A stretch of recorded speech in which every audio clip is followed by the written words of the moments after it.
Bonjour les amis et soyez les bienvenus sur notre chaîne Bonjour d'Atlanta.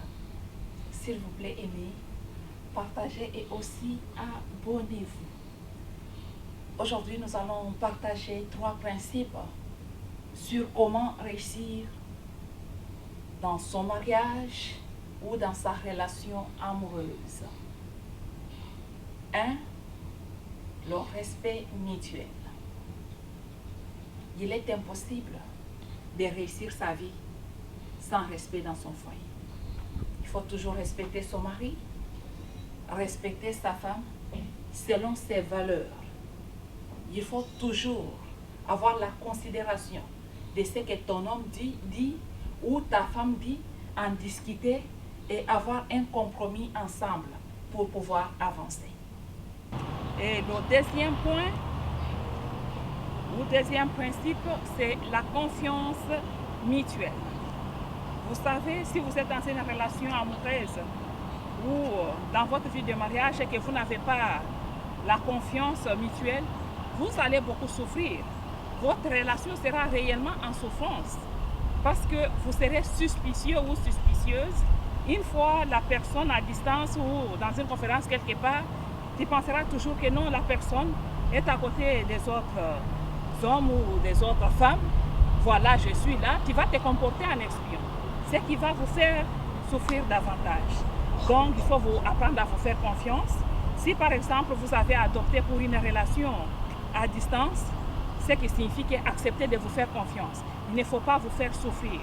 Si une personne accepte de faire ça, c'est-à-dire qu'elle accepte aussi de faire la confiance. C'est très important. Et le troisième point, il faut éviter la troisième personne.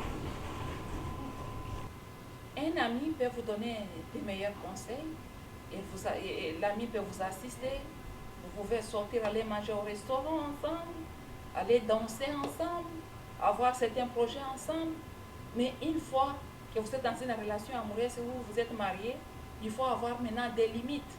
Il ne faut pas tout étaler parce que c'est mon ami d'enfance, on a grandi ensemble, il ne peut pas, non, il n'y a pas trop d'explications.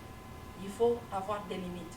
Il faut avoir certains secrets entre hommes et femmes dans votre foyer. Un point, un trait. La troisième personne peut être un pasteur. De nos jours, je vois beaucoup de gens se confient. Ils se confient beaucoup à leurs pasteurs parce qu'ils les considèrent comme des petits dieux, quoi. Des gens qui parlent de la parole des dieux et autres. Mais il faut savoir que les pasteurs, ce sont des humains comme vous. Tu pars chez le pasteur, il faut avoir des limites. Écoute les conseils du pasteur, vois ce qui est bon, tu prends ce qui est mauvais, tu laisses. Mais il ne faut pas aller étaler toute ta vie là-bas, parce que tu vas regretter trop tard.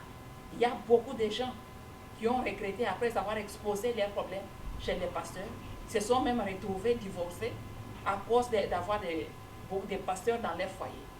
Il faut éviter. Il faut toujours garder le mystère dans votre relation. Et la troisième personne peut être un parent. Le parent de l'homme, soit parent de la femme, ou soit un demi-parent. Donc, il faut toujours avoir des limites, comme je suis en train de dire, dans tout ce que vous êtes en train de faire, dans tout ce que vous êtes en train de dealer avec les gens autour de vous. Je sais que nos parents veulent toujours nous voir progresser, aller de l'avant. Mais attention, il ne faut pas tout prendre, tout copier, parce que c'est mon père, parce que c'est ma mère. Il faut prendre ce qui est applicable à vous, ce qui est applicable selon ce que vous avez comme difficulté, selon ce que vous avez comme problème.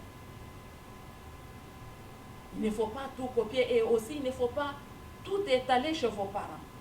Il faut toujours garder certains secrets dans votre relation pour la progression de votre foyer et surtout pour que les gens vous respectent. Vous savez, quand vous êtes exposé chez les gens là ne vous respectent plus comme auparavant. Donc, si vous voulez être respecté, vous gardez un peu de secret entre vous deux. C'est ce qui va faire que les autres aussi vous respectent. Vous voyez, quand j'ai cité le parent, j'ai parlé des demi-parents. Je dis ça parce qu'il y a eu beaucoup de gaffes qui se passent avec les demi-parents. Je suis en train d'assister un couple. Je ne sais pas si je dois encore appeler un couple ou pas parce qu'il vient de se séparer. Donc le monsieur a grandi avec son père et la femme de son père ou sa demi-maman, je ne sais pas comment vous appelez cela. Mais cette femme s'était comportée comme amie à la femme du monsieur. Et la femme entêtait la femme, il ne faut jamais faire ça, il ne faut jamais accepter. Et la femme acceptait tout. Et quand il y a eu tellement beaucoup de problèmes, ils sont venus nous contacter. Et quand nous entrons maintenant faire un peu de petites enquêtes pour savoir qui est conseiller de la femme, qui est conseiller du monsieur, est-ce qu'on peut entrer en contact, c'est là où on a trouvé que non, la femme était en collaboration avec la demi-maman de son mari, qui lui donnait des conseils, qui entêtait la femme, ne faites pas ceci, ne faites pas cela. C'est pour cette raison que j'ai ajouté les demi-parents. Il faut être prudent. Ce n'est pas tout le monde qui vous aime. Ce n'est pas parce que c'est cette maman-là qui t'a fait grandir qu'elle sera contente de votre développement, de votre avancement. Il faut toujours avoir des limites. Quand une personne vient dire, oh, regarde, dans cette situation, il faut faire ceci, cela, écoute et vois ce qui est applicable. Vois ce qui peut vous aider à votre avancement. Il ne faut pas tout copier parce que c'est une grande personne ou parce que c'est... Non, il ne faut pas faire ça. Parce que moi, j'ai compris que la maman, là, il faisait ça parce qu'elle était jalouse de la femme qui était déjà d'ailleurs décédée, qui n'existait même pas. Donc, il faut avoir des limites, comme j'ai dit toujours. Il faut garder le secret, un peu d'intimité entre vous deux pour le respect de votre foyer. Et pour terminer, je voulais ajouter un point. Il ne faut jamais prendre les parents divorcés comme modèle. Les parents divorcés, des fois, ils trompent. Ils disent que non, nous avons l'expérience, c'est pour cette raison que nous vous donnons ce qu'il faut. Il faut avoir des limites. Les parents divorcés, ils n'ont pas beaucoup d'histoires à vous dire. Parce qu'ils ont échoué leur mariage. Ils vont vous aider aussi à échouer votre mariage. Si vous faites les statistiques, moi j'ai vu la fois passée, une personne que je respecte très bien avait parlé quelque chose dans ce sens, soit disant, il ne faut pas épouser une femme si ses parents sont divorcés. J'ai vu les gens qui m'ont contacté, non voilà, telle personne a dit ceci, cela, comment tu trouves tout ça?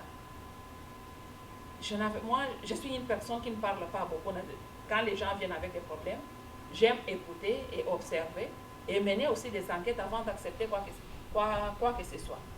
J'ai essayé de faire les statistiques. J'ai trouvé que 80% des femmes qui divorcent, leurs parents ont connu aussi des divorces. Si tu épouses une femme ou un monsieur qui sort d'une famille de parents qui ont connu des divorces, vous avez 50% des divorcés. Donc, c'est tout ce que je voulais partager avec vous. Je reprends encore les 3 principes pour réussir votre vie de mariage ou votre relation amoureuse, le respect mutuel, la confiance mutuelle et éviter la 3e personne dans votre relation. Encore une fois, aimez, partagez et aussi abonnez-vous. Je vous aime et à plus tard. Au revoir.